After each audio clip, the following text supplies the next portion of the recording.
Yeah, first of all, Aaron, I just appreciate you sitting down with me, Absolutely. chatting. Yeah. I've, I'll introduce myself, John Wood, CEO of Healthcare Alliance. Aaron is the head of our HR department, also the head of our compliance department. This man has had the opportunity to do so many jobs within our organization, but it's not really what I want to talk about today, or what I want you to talk about today. I mean, the thing is, I think sometimes people look at guys like us that have been able to put our lives back together and kind of been on the right track, and they think like, oh yeah, it's just always how it's been, right? Yeah. We've always been stable. We've always had a career, um, but it's just not the truth, right? Yeah. And I want you to dive in a little bit, if you're willing. Like, what happened as a younger person or earlier in life that led you to a path to where addiction was really affecting your life negatively? Yeah. I'm just gonna get right into it, bro. Perfect. Perfect. Um, I kind of told the same story to Will earlier. Good. Yeah, I can't wait to So hear. I remember I was probably 19 years old. I had been up all night, and at this point in my life, it was alcohol and pills. What kind of pills? Pain pills, Okay. Yep. opiates. We're on a similar wave. Yeah, and I had been up all night, and I was sitting on the curb. They finally decided they were locking the doors at the bar. The sun's coming up, and it's starting to sprinkle. And Where were you living at the time? Athens, Georgia. Okay. Yeah, Yeah, I need a visual. Athens is a small town in Georgia. It's a college town. Anyways, go ahead. yeah, and I had this thought of, hey, Aaron, if you continue doing this, Mm-hmm. you're gonna have to face the consequences later in life. You're gonna have to deal with the effects of addiction later in life. And I remember making that conscious decision of, but I don't want to give up using. Yeah. Um, Yeah. So I'll But deal you with it. actually had it, and it's funny when I look back on my story, I think about these cognitions that you're talking about. Yeah. Because they didn't come off an addiction, right? For me, when they came, they were somewhat profound, and at least maybe that is one of the things that like popped a seed. But you're telling me you had a cognition Yeah. at that point where you're realizing there's a couple paths you can take here, Yeah. and it's like which path am I gonna take? Yeah. Which is wild. You know, the bar has kicked you out at this point. They're locking the doors and you're sitting on the curb, sun's coming up. Yeah. But where did it go from there? It's my story's not too different than a lot that we hear. You Yeah. know, the the kinds of drugs I started doing got much harder. And You I like know, to talk about like what when you say much harder. Like, did you get into heroin? yeah, Were you ever an IV user? yeah. Towards the end of my using, it was daily IV use of meth and heroin. Yeah, and that will wrap up addiction quickly. That's Yeah. either a death sentence because I've been there, and Yeah. or you just hit rock bottom. Yeah. I can appreciate that you've experienced that. Anyways, yeah. Go ahead. Yeah. You know, some of the places my addiction took me. I was in a really bad car accident. Had been awake way too long. How old were you? 25. Okay, 20s. so addiction lasted a good bit for you. Yeah. Because you're referencing a time when you were 19, Yeah. and now we're talking 25. So during that stretch, you were pretty much addicted. Yeah. Daily? Pretty much about 10 years. Of a day, okay. And, there were a couple times where I was court ordered to Clean up. clean up. Sure. And so there was maybe out of that 10 years, there's probably a year total where I was not using daily. You check the box. Yeah. Make sure you didn't go to prison. Yeah. Yeah. Get off my back. Yep. Yeah. Was in this car accident, and broke my pelvis, my arm, Oh, God. 4 ribs, collapsed a lung, And you were, um, did you fall asleep at the wheel? fell asleep at the Yeah. wheel. Gosh, I would love to tell you my interstate story, but continue. This is Yeah. about you. Yeah. I And resonate. you know, even that, I had I didn't get clean after that. So you're in the Yeah. hospital. Yeah. Right. And at this point, if you've been in the hospital for a certain bit of time, you're kind of coming to. Yeah. You're probably starting to feel your body getting into a little detox. What's the first thing on your mind in the hospital? Just completely beat up. Yeah, I had to get out of there. Where the fuck's the medicine, right? Yeah, and you know, and Ugh. it was everyone was like breathing down my neck at that course. point because it was like my Family. my blood work was off the charts, you know, and you know, and I'm thinking about, okay, but like if I can just smoke some weed, like Sure, you'd be okay. I'm gonna feel better. Yeah. Like Anything. yeah, that, and I had tickets sitting next to the hospital bed from the cop that found me, and so I'm Okay. you know, concerned about, am I going to prison Sure. for all the stuff I had in the car, and how can I get high? Yeah, and where's my stuff at? Yeah. And I imagine at that point, just if I'm thinking about like my story, and I'm not trying to like press my story on you, but we have very similar experiences as addicts, right? We get to these low points, it's like we really resonate. I love that we can laugh about them now because we've sustained for a long time, and life's good. But in that moment, it's like, did you have a bunch of resources to get re-up or no? No, I you know, I was driving a friend's car because Wasn't even your car. it wasn't even my car. Lovely. Mine had been totaled. And you know, and We would have been a wreck together, brother. and had you know had essentially nothing to my name. Yep. You know. I understand. Yeah. Yep. Yeah. Yeah. So then from there though, you're 25 years old. Are you still in Athens, Georgia? So I was living in Helen, Georgia when Close. the wreck happened, and I moved back to Athens. Family? Yeah. Okay. So I was staying at my mom's house to recover. You know, I was fairly bedridden. Of course. I couldn't bear any weight on my left leg. Couldn't use my right arm. So accidents I were was really getting bad. around on a walker. You know, and couldn't even get up fast enough at night to use the bathroom. Wow. You know, Bedpan and it was, kind of thing? Yeah. Okay. Yeah. Yeah, I mean, it's nice to have that visual to see because it was so weird, bro. When in my last car accident where I was driving down the interstate, Highway 80 in California, coming back from Tahoe to Sacramento, I've been doing OCs all night. I had ran out of cocaine, and you have to cut them in order to stay awake, right?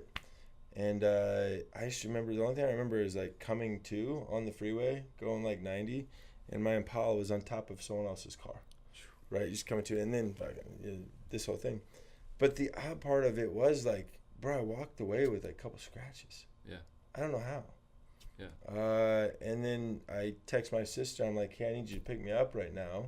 And my sister at that point in my life was kind of like my running mate. You know what I mean? Yeah. So I don't know how I got out of all that, but the car got towed, right? My sister picked me up. She dealt with the cops. And I was out of there. Yeah. But you had a much different story. Like you were so like your body got very damaged from this as well, which adds to it.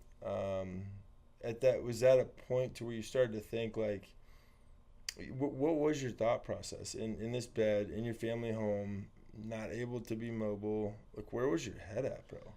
Yeah. Full transparency. You know, and like I got back to left the hospital, got back, and the first thing I did was call one of my friends in Athens, and I was like, yo, you gotta help me out. I need a front. And that's as far as I could think, really. Was like,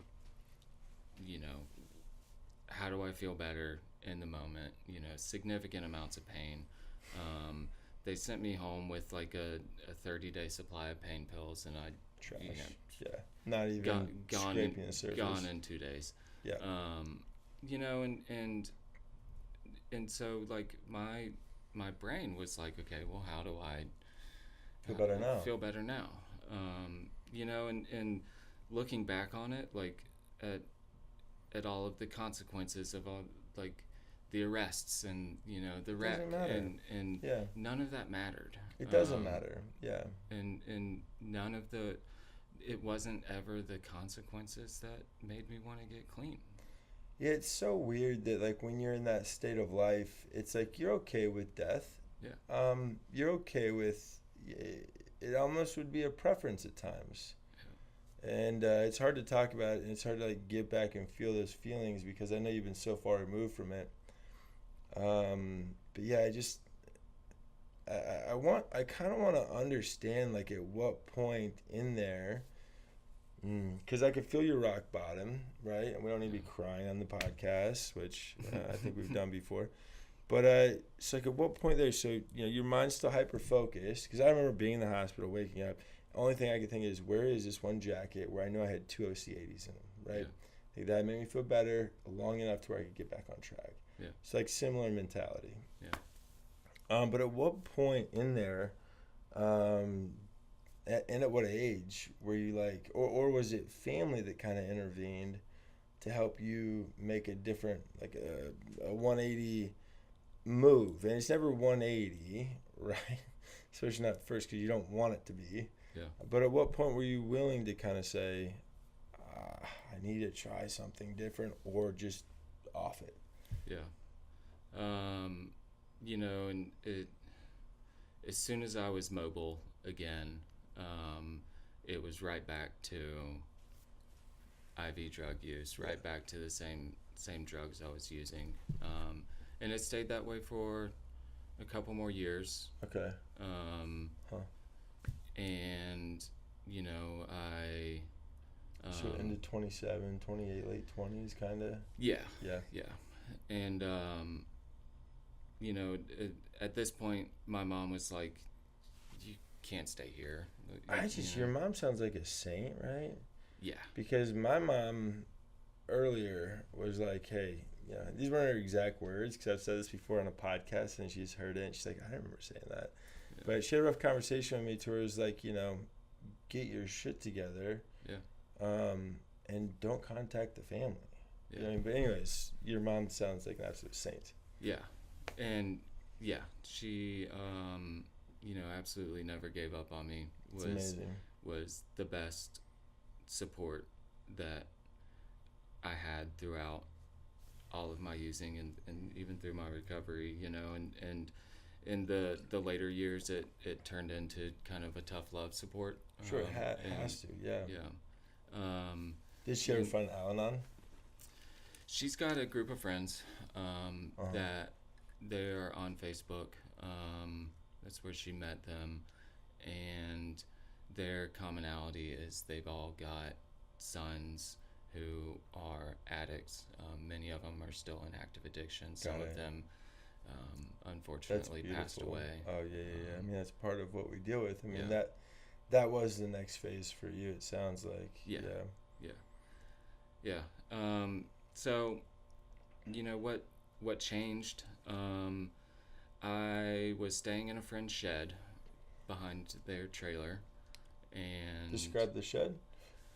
Oh gosh, is like bare an 8x10. Yeah, 8x10. Yeah. Wood. Yeah. Good plywood floor. Something you get from Home Depot. Yeah. Yeah. No windows. Yeah. Not insulated. So I'd shoved everything that I owned in this shed, and was kind of sleeping on a pile of dirty clothes, and and they decided that I was too much of a mess, that I could no longer stay in the shed. Even for the shed. Even for the shed. Yes. so the next move. And I love that I could smile just because, like, I've been kicked out of similar situations, right? Like that. And it's just like looking back, how do you let the addiction rule so much? The choice is not there almost. Yeah. For me, it wasn't. Maybe it's underdeveloped because I started at a certain age or had some certain life events happen or whatever. But I never really felt like I had a choice or knew that there was another life available. Yeah. You know? Yeah, and I completely relate to that. You know, I not once did I think that not using was an option. Oh, me neither. And it no. Yeah. It became just a level of survival. Sure. At that point. Yeah. No. Yeah. And like the next move for me was gather together as much as I could. I didn't want to be like on the streets in my hometown.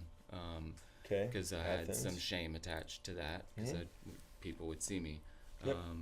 So the goal was to move to another town where I could be on the streets and be homeless. I mean, that's always just run. Yeah. I mean, that's always the way to go.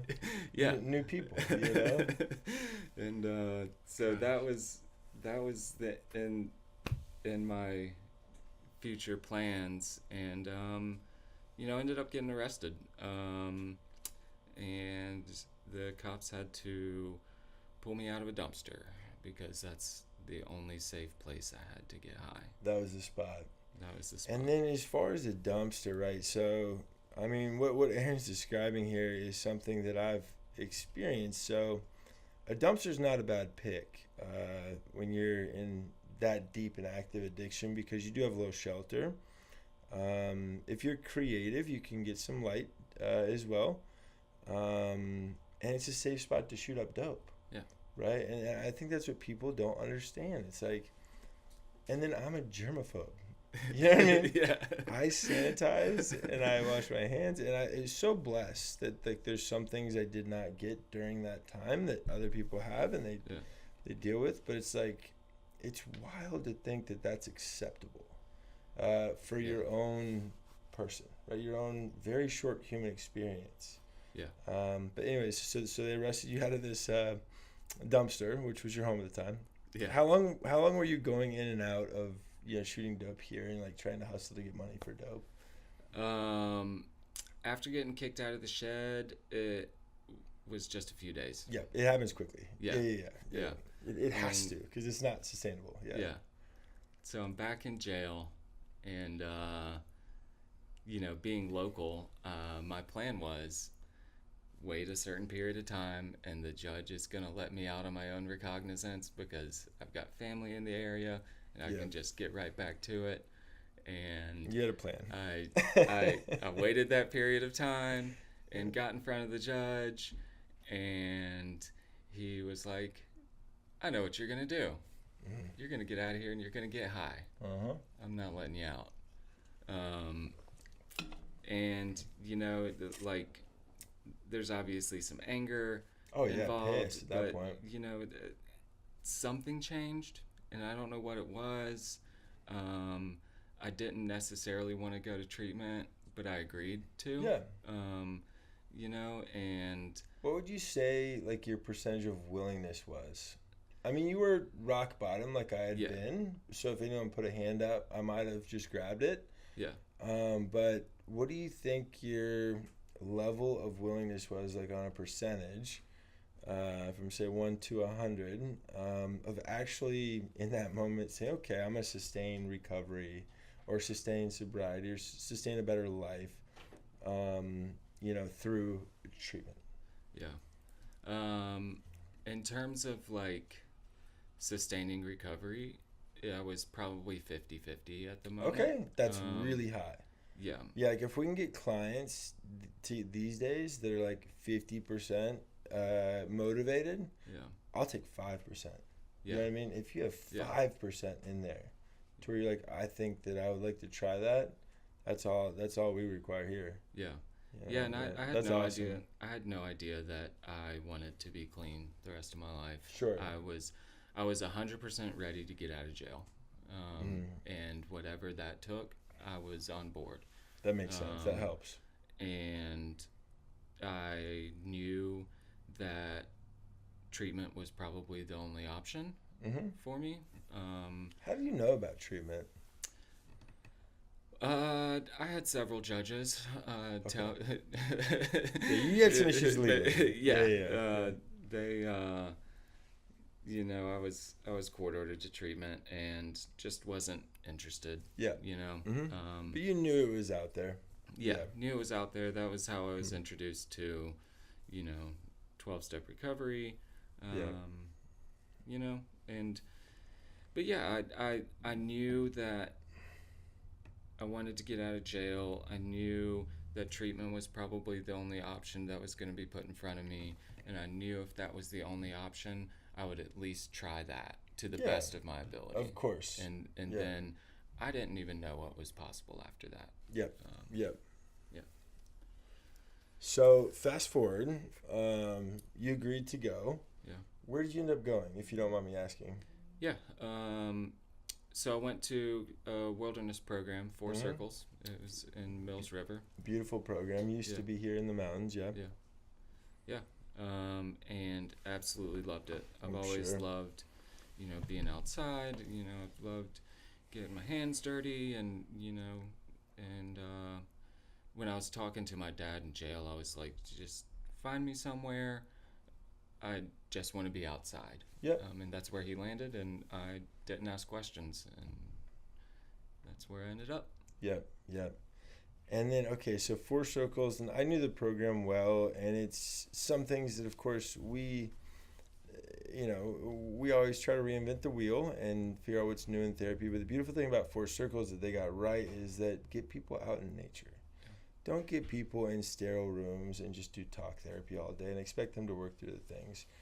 You have to have some sort of experience that is profound and multiple cognitions to sustain. Yeah. Because, talk a little bit about like your first 6 months of sobriety. Yeah. Early recovery was it's difficult. Yeah. It's there's a lot of emotion there. And so I get through treatment, and they kind of ask like, well, what's next? Mhm. And at that point, things began to change, and I started to think like maybe recovery's possible. Maybe this is something I want to continue to try. Yeah. And so Yeah. I said, you tell me. I love it. And I Those are the clients we love yeah. because we know they got a shot. Yeah. Ended up in a sober living here in Asheville. Mhm. And Jeremy actually worked there. Stalls. Oh, so you were over. Okay, yeah, I don't need to mention names. It was actually a good place, and then Yeah. anywhere where Jeremy Stahl is at is a good place. Yeah. Yeah. That was his first role, I believe, in the recovery field. Yeah. Sure. Yeah. Yeah. Anyway, so tell me about that. So you got through treatment. You're in sober living. Where was your brain at during this time? Was it still a battle? When did you kind of get your confidence back, I guess? Yeah. Getting my confidence back. That comes and goes. That's a loaded question. No. Well, you know what I mean. Yeah. You know what I mean. Yeah. Because like there's a point. Yeah, life happens. And, Yeah. and life's waves. But just as long as like the wave's slowly waving up. Yeah. Be like, when did you start to feel yourself? Feel who you were and stuff again. Yeah. It was probably 8-9 months. And That's something I want so many people to hear. Right. So 8 or 9 months before you started to feel like yourself. I resonate with that so heavy. I don't know if it was, 6 months, a year, somewhere in there. And then, of course, it ebbs and flows. Yeah. Really, you have bad weeks, bad months, and good months. But it takes a long time. Yeah. It's an internal battle where you have to make constant day-to-day choices and surround yourself with people that are doing things differently than you would. But anyways, go ahead. And I say 8-9 months, and you know, a lot of that time was, you know, people in the recovery community welcoming me. You know, AA people, meetings. yeah, And, yep. people like Jeremy, like Oh gosh, yeah. kind of just driving me around, taking me to meetings, you know, Yes. hanging out, taking me on hikes, showing me the town, Yep. you know, and I don't think I would be clean today if I didn't have people like that Yeah. in my life in early Yeah. recovery. Yeah. It's interesting. I think about my journey here in Asheville, right? And I had my stuff together here. I've been in Asheville for 14 years now. Moved for a great opportunity. Ended up 3 years in having a relapse, a strong one, which was like 10 years ago now. But if it wasn't for a couple people, because I tried to get scholarships everywhere in town I could go in. So I just stumbled into an AA meeting, 2 days sober, coming off of everything. 2 days withdrawing, I should say. Yeah. I mean, I was about $140, just looking like a freaking alien. Yeah. You know, that just landed, throwing up in the bathroom in between, trying to sit there and listen to other people. But the point is like, it's just so gritty at first. You just really have to grind through those feelings, but it's about the individuals that are willing to put their hand out, unpaid,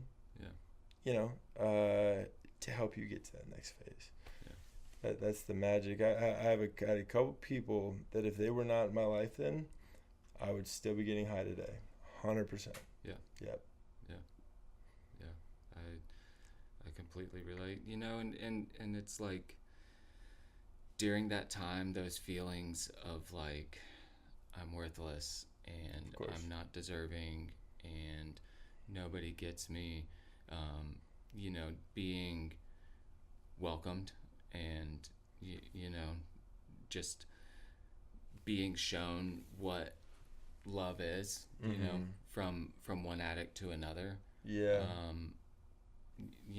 Like I think that was the biggest catalyst for change for me. Yeah. And feeling seen and loved. Yeah. In a way to where they're not looking for anything in exchange outside of just helping them sustain their recovery by doing the service work from helping you. Yeah. No, it's a beautiful thing. I mean, fast forward for me just a little bit. Take it 6 months from there. So what did your life look like then? Yeah. Right at a year, I took my first job working in the field. Okay. As a behavioral health technician. Okay. Trying to get my foot in the door. Local treatment center here? Yeah. Yep. And absolutely loved it. I loved, hanging out with clients. I loved being able to, share some of my experience and just being able to relate to them. Yep. And things progressed from there. I ended up leaving that treatment center, going to another one, same position. Okay. And then pretty much every year since then, was offered different positions. So I went from BHT to the IOP coordinator. Started working on my CADC credentials, and and then from there was a primary therapist, and then this stuff doesn't happen overnight. I want to emphasize, Aaron just said year to year. Yeah. You don't just jump into our field, right, as a BHT and not put in the work in order to be offered the next position. Yeah. You wanted it at this point. Your recovery was strong at this point, I feel like. Yeah. And your network was probably very strong. Yeah. Yeah. Yeah. And I, was hanging out with a lot of people that, had their shit together. Had what you wanted. Like, yeah. Yep. And kind of showed me, like, just through observation and just by spending time with them, like what it looked like to live stable life and Monkey recovery. see, monkey do. Yeah.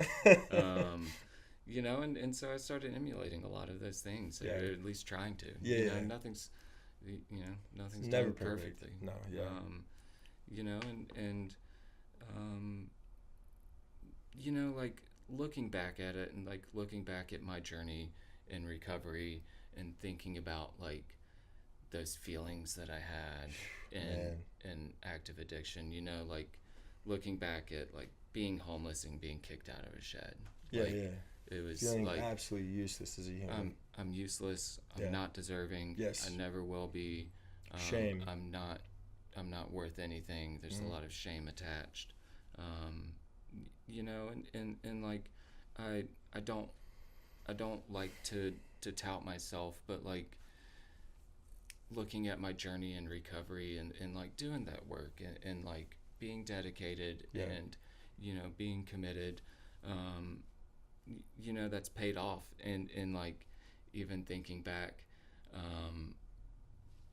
you know, you asked me a question earlier about like what made you, you know, feel worthy or something to that effect. You know, and I think that's still a struggle. Same. And you and, know, and I like, want to emphasize that. Same. yeah.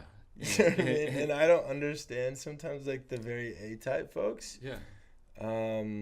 They come in and kind of get this thing, and then I question, is that real? Like, is that you know? But no, I mean, finding our worth is tough, man. Yeah. It's not like it happens overnight, and like you can't put a decade of hardship on your body and experience and expect for it just to snap in, even in 5 years, even in however long it is, you know? Yeah.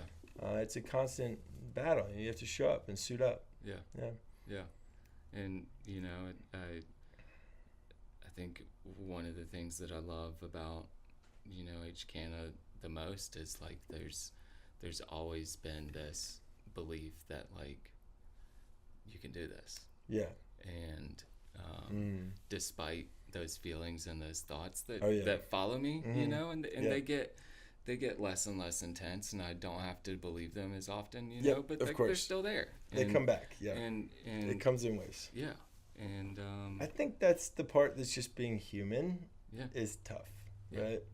Especially introspective, empathetic humans. Yeah. But did you ever think when you started as a BHT, you'd be here today, like doing all the stuff you do for this organization? Like leading HR is plenty,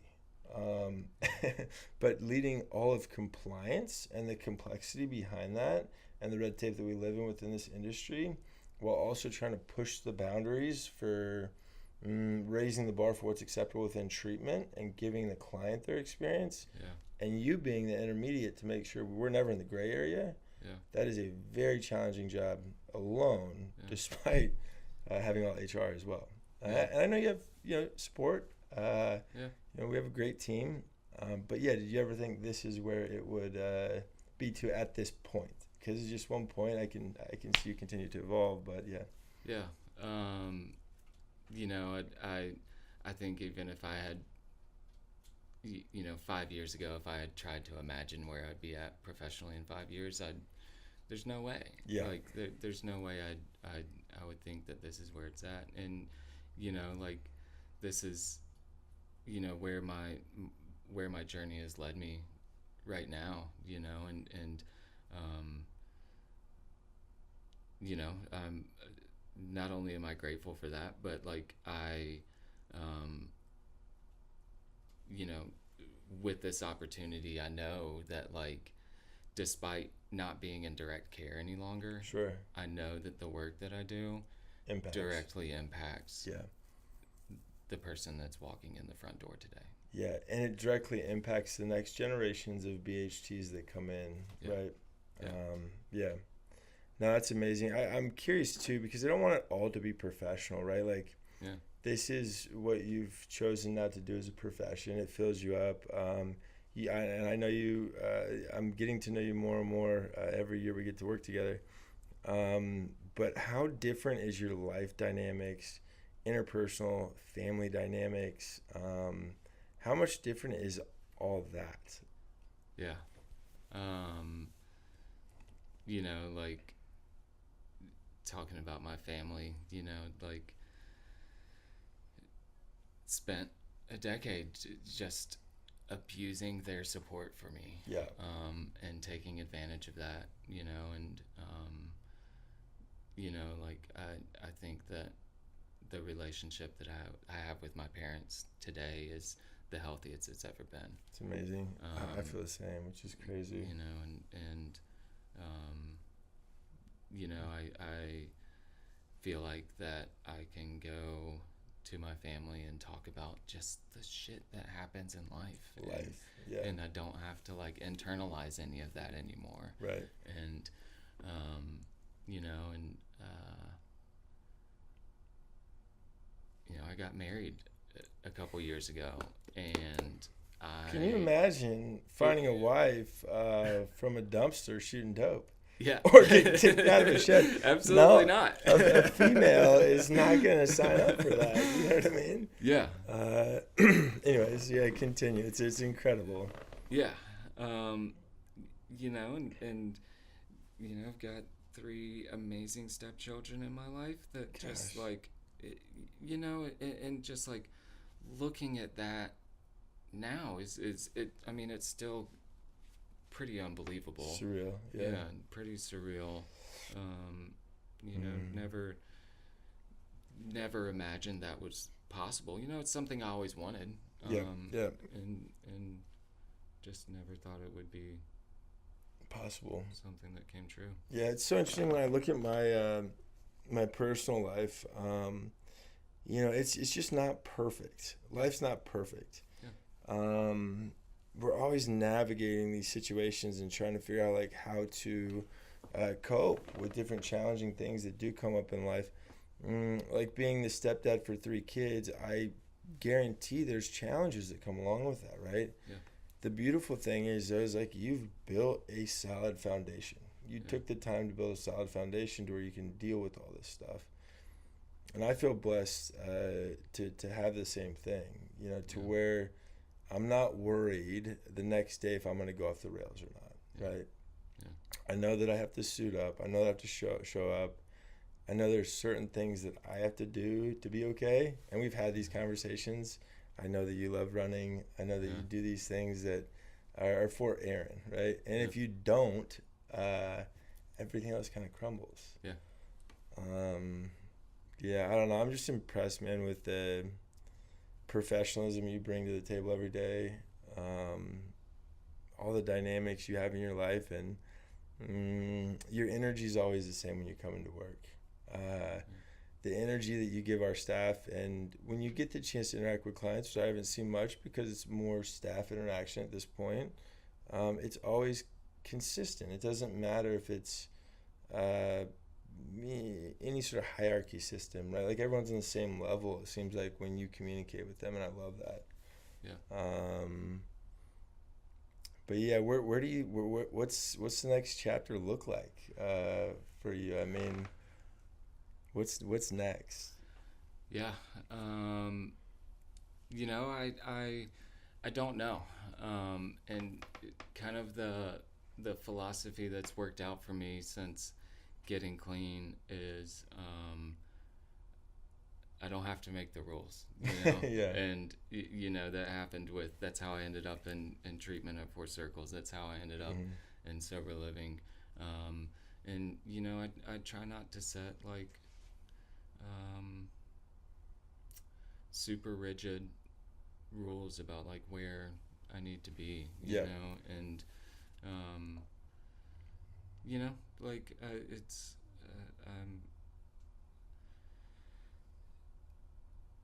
seeing where I was at 7 years ago and like where I'm at today. It's you know, I just like I try to remain open to like what life may throw at me next, you know. Yeah. Like it's And that's the beautiful thing, is being ready for it. Yeah. One thing I noticed in life is like, unless you have put in the work prior and other things, no doors open. Yeah. Right. You climb up and you build the life that you want to build or manifest the life that you want to build, or you put the time into the relationships that you want to cater. Nothing's given. You always have to be ready to put in the work and then watch for the doors to open. Yeah. But I don't know, man. If there's someone out there, Aaron, that's shooting dope in obscure spots, that's homeless, that just thinks that their life's meaningless completely. Think about yourself during that time. It's like, what would you tell them? Like, what would you tell them today? Yeah. Or what would you tell yourself?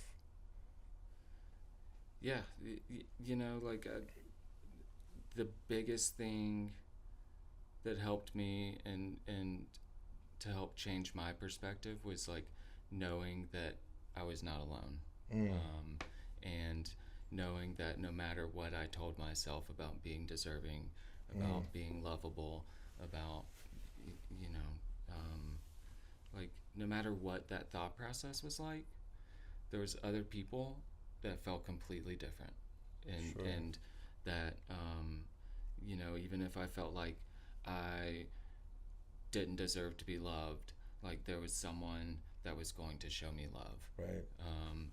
And someone that was going to make sure that I knew I was not alone. Yeah. And I think that's the most important thing that we can share with anyone that may be going through it. Yeah. It's like, as someone in recovery and that works in the field, like I think it's important that people know that, like, hey, look, like it's possible to stop using, and not only that, like it's possible to like build and create a beautiful life, even if you're doing it at 30 years old or doesn't matter, or beyond, or it doesn't 50. It doesn't matter, or 18. There's hope. Yeah. I love that. Yeah, there always is hope, man. And that's one thing that when you feel so hopeless to where, like, it's, for me, it was fine. Like, you know what I mean? If I ended up ODing, or if it was over for me through certain points of my addiction, I was okay with that. Like, I came to terms with that because I didn't know there could be a possibility for me to contribute back to someone else. Right. So yeah, I mean that's the biggest thing, man. It's just like, I wish that we could somehow inform people that, like, there's always someone that is there to show you love in the right ways, and to kind of guide you through these things. It doesn't have to be a necessarily treatment center or this and that. Everyone has a different path. But the crazy thing is, you can pull a 180. You really can. Yeah. But you better be willing to put in the work.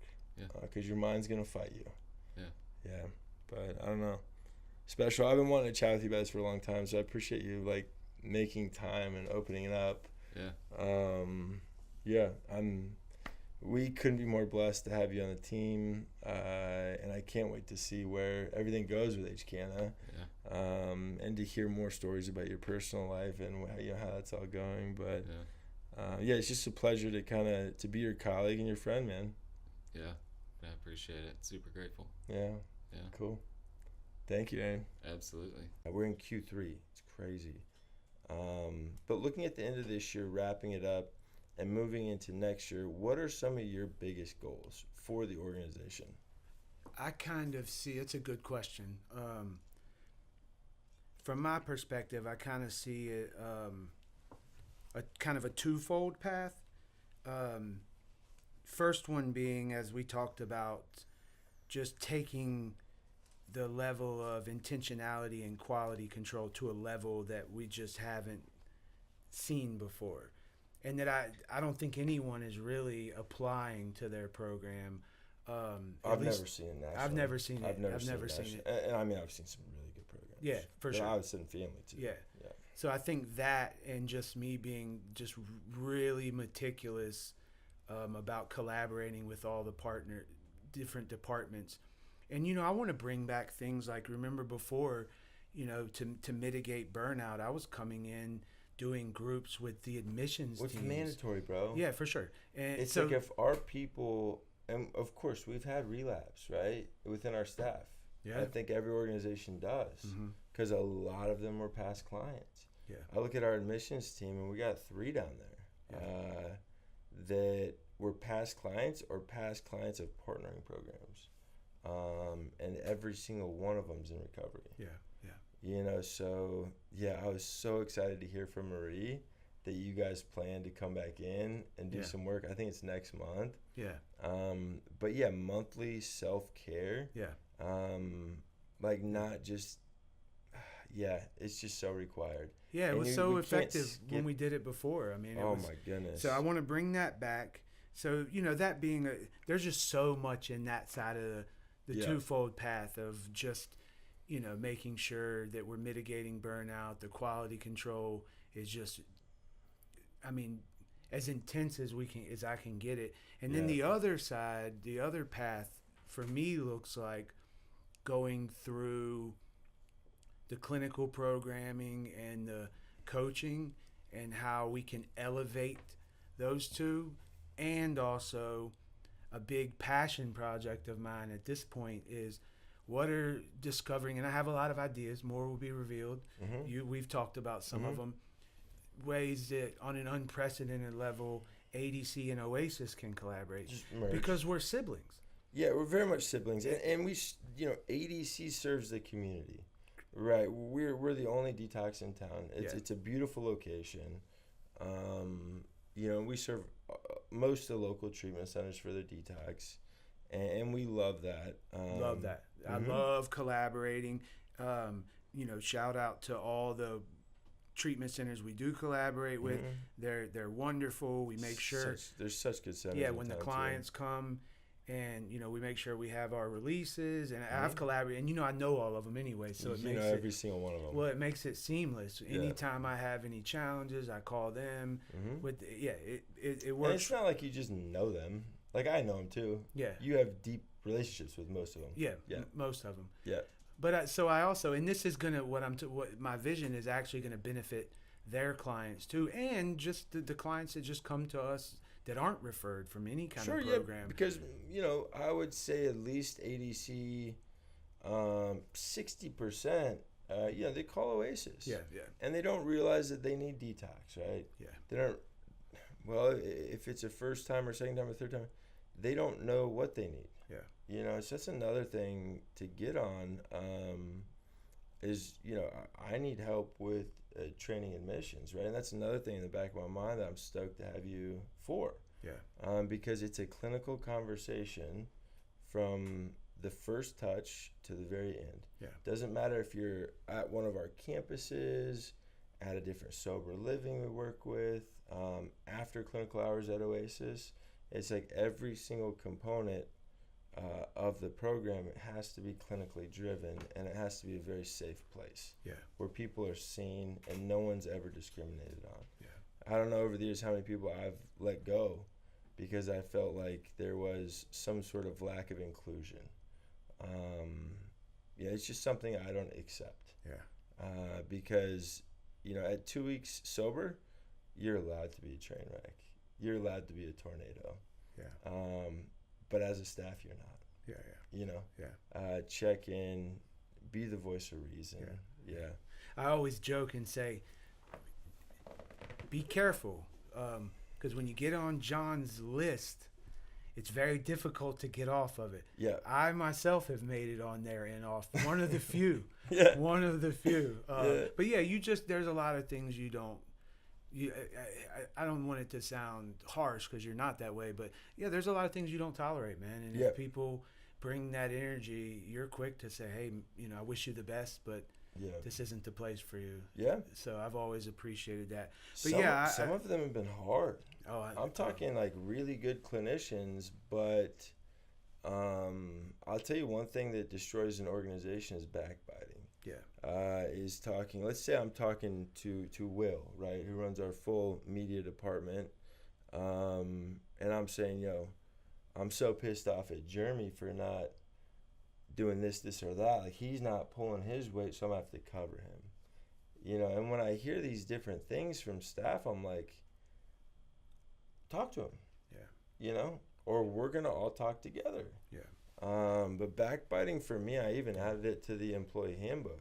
Yeah. Backbiting or talking negatively about a colleague, Yeah. it's grounds for termination. Yeah, and that's a big piece of my quality control vision is, and that speaks to like the collaboration. I mean, we already collaborate extensively Mm-hmm. between Oasis and ADC, but Oh like, yeah, I want the culture to be continuous. yeah, You know, the thing that, which is understandable, we're all busy, right? So, but when I got to ADC and I realized some of the staff there really didn't know any of the staff at Oasis, I was like, Wow. this isn't going to work. No, So, you know, bringing that the two families we together. might as well be mission at that point. No, for sure, and bringing them in to one whole family. That's a piece of it too. So yeah, by the end of 2025, you know, some of the innovation to I know I use that word a lot, but it's something that I really that resonates with me. So innovation throughout our programs, and what I mean by that is creating something fresh, man. Yeah, I think getting back to basics. well, I think you know, I think it's okay that like collectively as an industry that we sit down together and just all admit we can do better. Mm-hmm. We can do better. I mean, Oh, and I have a group of about 5 friends that own treatment centers nationally that are on the same wavelength. Yeah. You know, they're trying to figure out how to get better. yeah, And it's beautiful. And we have conversations like, what are you doing? I make time for, a Zoom meeting with my boy up in Kansas City who owns a wonderful program up there. Got a boy down in Arizona, same thing, good friend. Trying to figure it out, And those conversations are so enlightening. But well, it's rare that people prioritize that. I mean, Right. I spent So about a if- year and a half doing some consulting, and the only shot I ever had, one of the things was, helping innovate and train clinicians to do like dynamic groups, and usually the people at the top, the only way that you have a shot at getting them to buy in is if you start talking about AMA rates and unused days and tie that into a quality clinical program. Sure. Then you can get your foot in the door. Otherwise, if you Yeah. start talking about just having so the client has a meaningful experience, and they'll shake their heads, and Oh, we'll yeah. let you know. We'll Sounds let you good. know. We'll get back to you. Yeah, but yeah. No, you're right, and it's interesting. You're of that intelligence level that you know how to package something for other folks. With me, you don't have to package it. Like, no, I know. One thing I love about us is it's just clear communication, and that's the one thing for the organization that I learned from this was like the main mantra for the CEO of Kipu, right? And Kipu's our EMR. It's a lot of our EMRs in this industry. People use it, and CRMs. And I've been so blessed to be able to have one-on-one meetings with this gal who's ran Fortune 500 companies, right? And who's innovating with Kipu, a multi-billion-dollar company, right? And her heart's in the game. Yeah. You can tell. And this is her last kind of journey, in her words, within the professional space. But I know at any given time, since we've connected and we resonate on the fact that we both care about success levels, care about stuff in the industry, is I can reach out to her at any time and say, do you have any advice on this point, right? And this is a leader of a large organization. I've had the opportunity to play golf and chat with the CEO of Pyramid Healthcare, right? Ran by a big VC, but I'll tell you what, the guy cares, and it's been so valuable for me on that side to pick their brains. But then oftentimes just getting back to what I originally got in the industry for. And for me, that's hiring and finding the right people. I couldn't tell you how many text messages, phone calls I sent off, and I waited until it was 100%, even that I knew, like after we met, officially met on the job that it was going to happen. But right when I knew for sure it was going to happen, the amount of exciting texts I sent off that Jeremy Stalls was coming back and the change that's going to make, and then you getting the opportunity to spend time with Enrique and then him getting as excited is what we're about, man. We want superstars. Yeah. You know, and we also want to build superstars because there's a lot of talented clinicians in the industry that get put in the box. Yeah. Make sure your notes are right. These are the groups we do here. You know, stay in your lane and, you know, clock on at 9, go home at 5. I want mad scientists. Yeah, me too. I want mad scientists. Me too. Yeah, yeah. Me too. Like you are, you know, like JB's become. Yeah, yeah. Like Vern is on this magical spiritual way. Yeah. You know, you just feel her passion. Yeah. But Yeah, yeah, I'm excited, man. what about 26? I mean, so a little bit about 25. Where do you see our clinical program going, or maybe even like experiential program? Because for me, I've noticed, and this is changed now as of late, but for a while, like we're just doing basic stuff, taking the clients get their nails done if they're females, going bowling, you know, skate, basic stuff. Yeah. But we've always been the type of program that pushes the bar. Yeah. Well, I love. I mean, I definitely want to bring back. I used to do pretty regularly.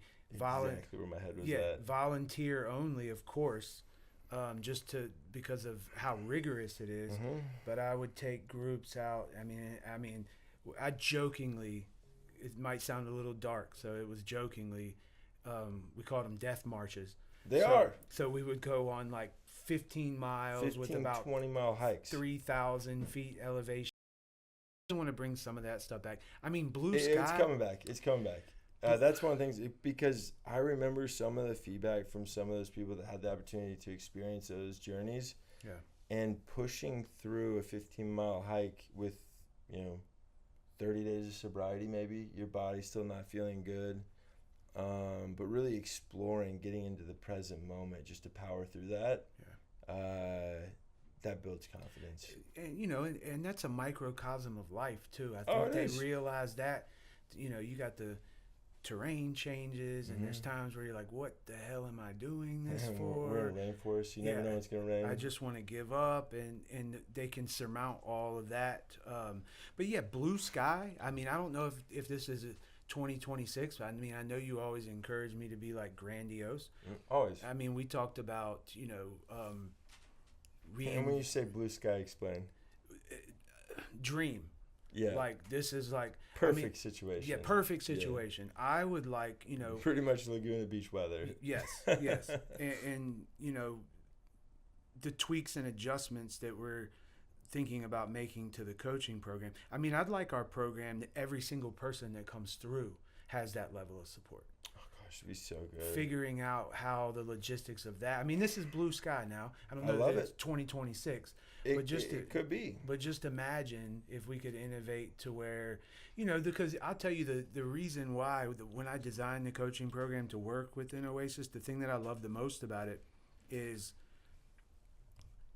like, if I had a client that came in, and let's say they were in detox, of course, I'm going to see them at detox before they ever get to Oasis. Yeah, this is when you worked at Oasis. Yeah, but while they were at Oasis, really, I mean, beyond all the other support, it basically gives the client an advocate.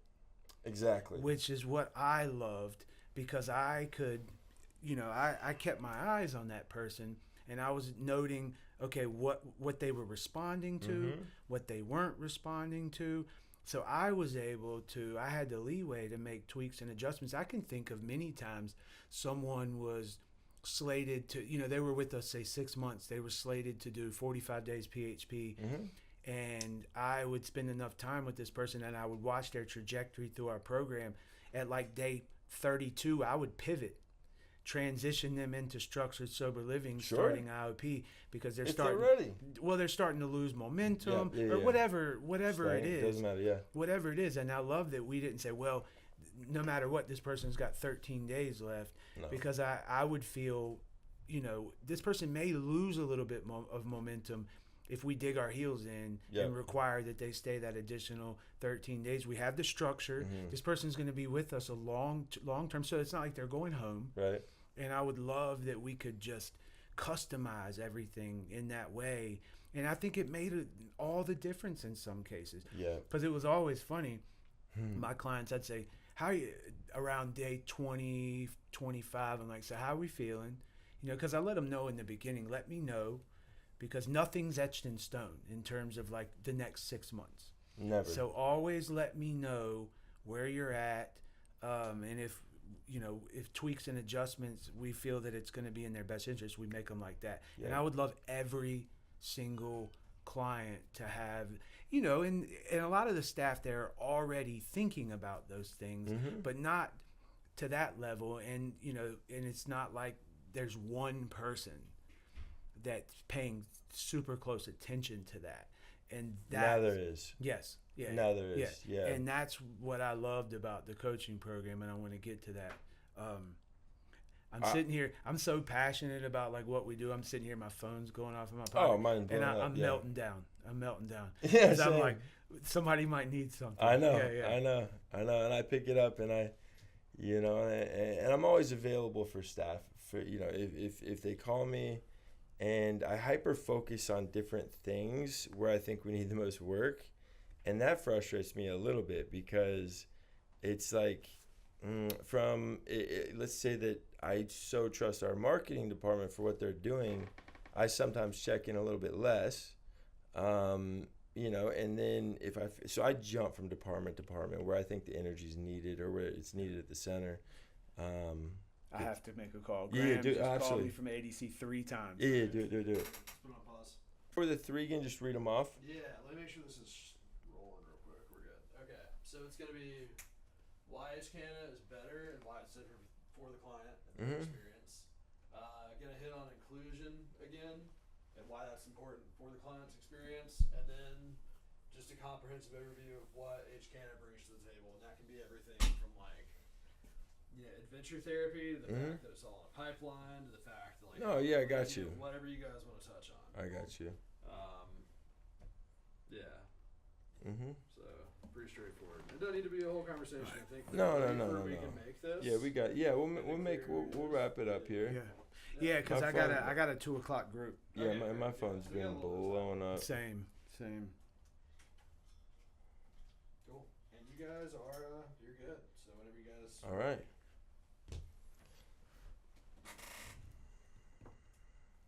Yeah, so one major factor, Jeremy, when I think about the difference between HCANA and other organizations, Healthcare Alliance as a whole, and to start with, like, we downsized, right? We downsized because I felt like we were becoming more like others, less individualized.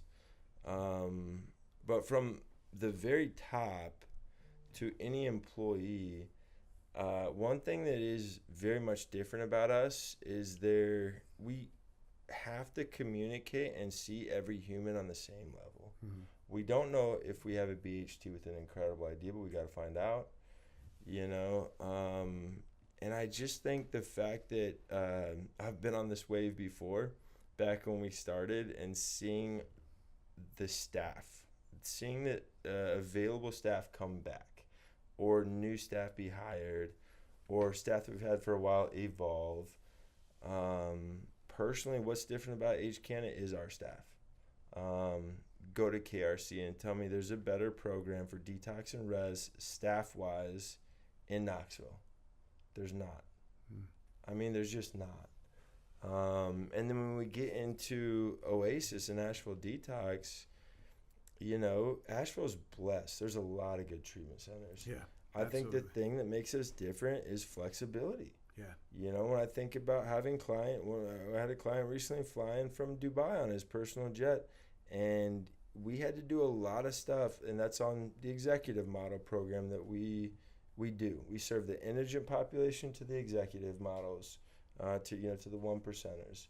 That's different about us. Yeah. Normally, you have a program that's focused on executives or the Medicaid stuff. how we offset it is we have available scholarships for those folks that need it, and then we also serve this other demographic, and it's so wonderful getting them all in a group at some point and realizing, dang, my brain patterns aren't that much different than this other gentleman. Yeah.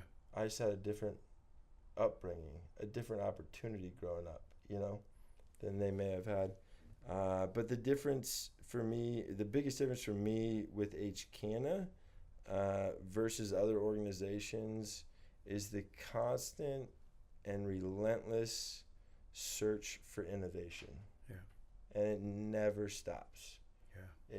And it never will.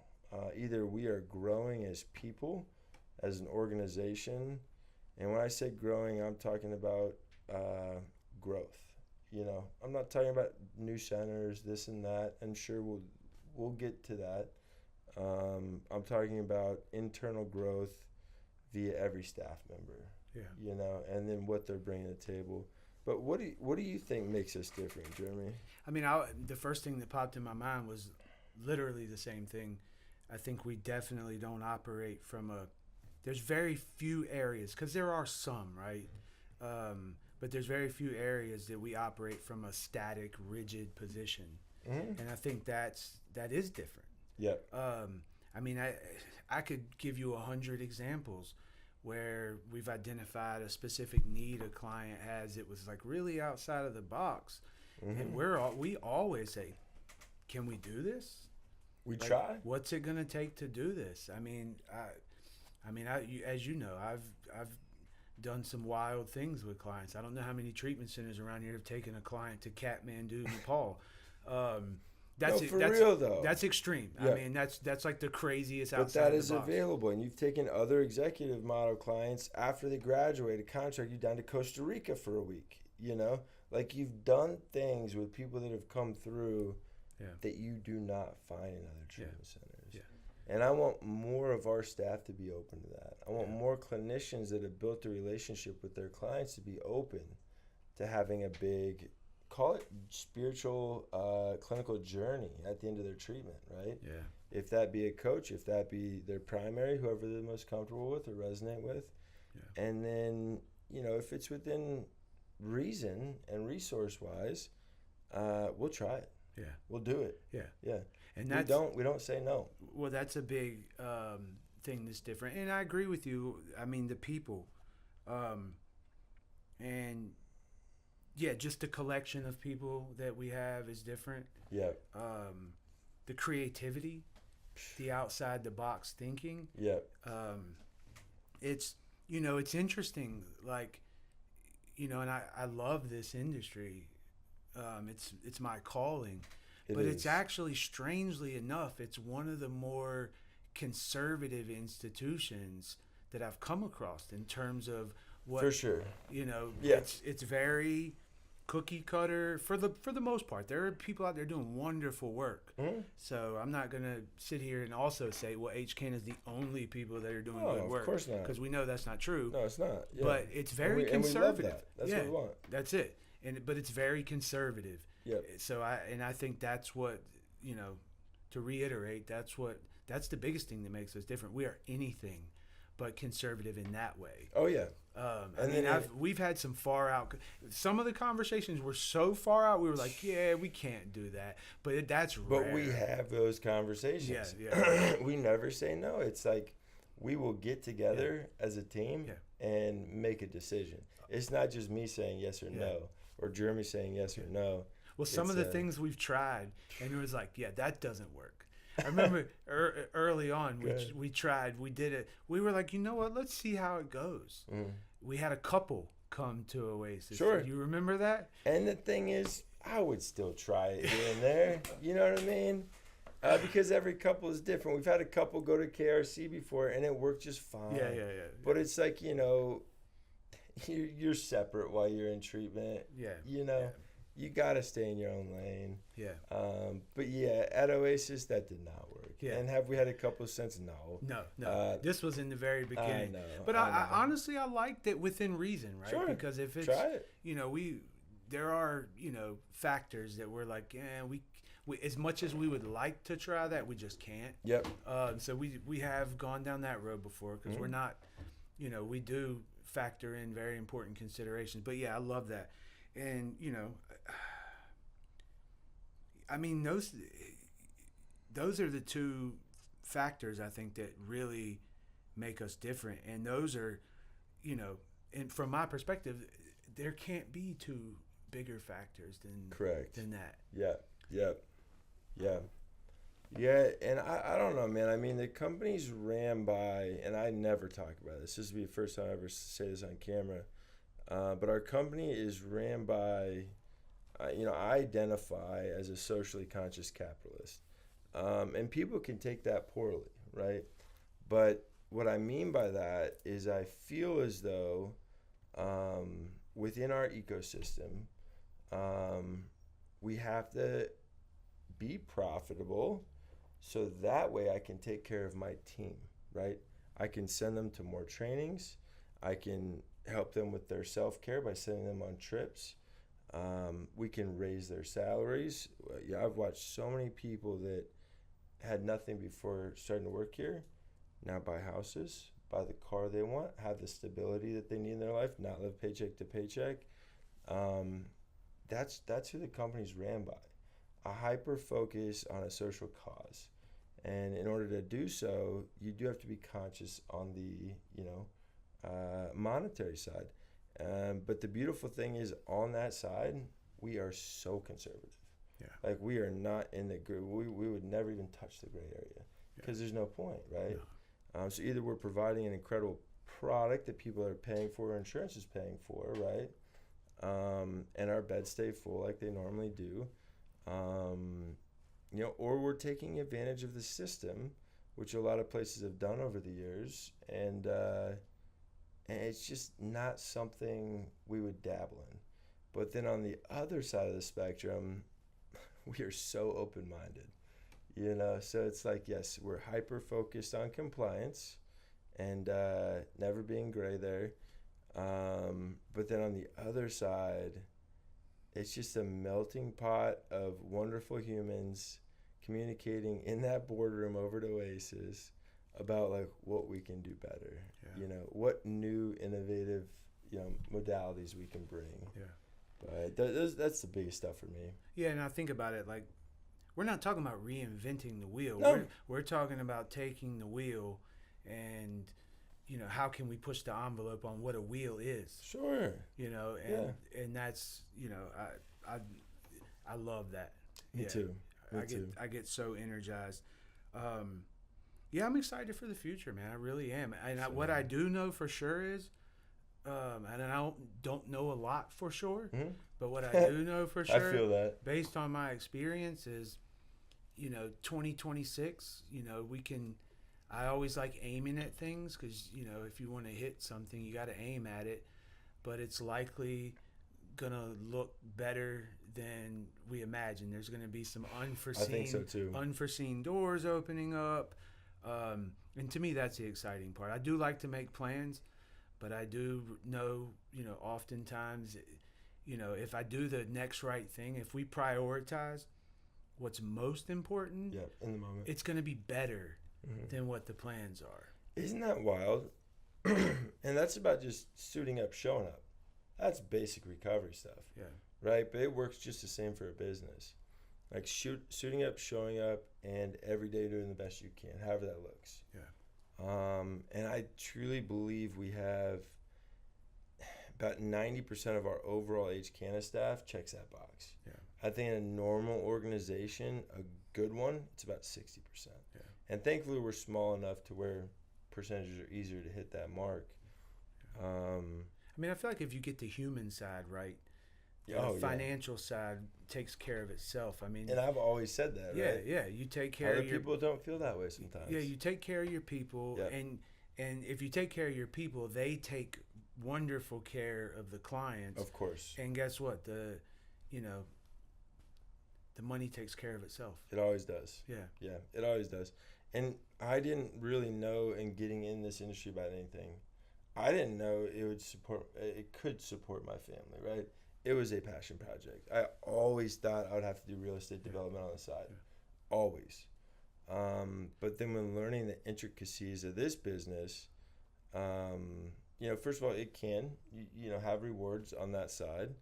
But the rewards for me, man, are the notes that I get from families, are the emails I get occasionally, the feedback from the staff, like that they're happy, they're filled up doing what they do, that they don't plan on going anywhere or want to go anywhere.